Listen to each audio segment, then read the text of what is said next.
একটি ছোট গ্রাম ছিল, সোনারপুর। সেখানে রফিক নামে এক দরিদ্র কৃষক প্রতিদিন ভোরে মাঠে কাজ করত।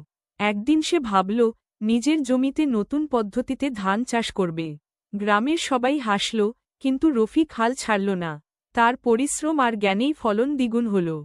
সবাই অবাক হয়ে গেল। এখন রফিক অন্য কৃষকদেরও শেখায় কিভাবে আধুনিক চাষে সাফল্য আসে। সোনারপুর গ্রাম এখন সমৃদ্ধ ও হাসিখুশি। একটি ছোট গ্রাম ছিল, সোনারপুর। সেখানে রফিক নামে এক দরিদ্র কৃষক প্রতিদিন ভোরে মাঠে কাজ করত। একদিন সে ভাবল, নিজের জমিতে নতুন পদ্ধতিতে ধান চাষ করবে। গ্রামের সবাই হাসল, কিন্তু রফিক হাল ছাড়ল না। তার পরিশ্রম আর জ্ঞানেই ফলন দ্বিগুণ হল। সবাই অবাক হয়ে গেল। এখন রফিক অন্য কৃষকদেরও শেখায় কিভাবে আধুনিক চাষে সাফল্য আসে। সোনারপুর গ্রাম এখন সমৃদ্ধ ও হাসিখুশি।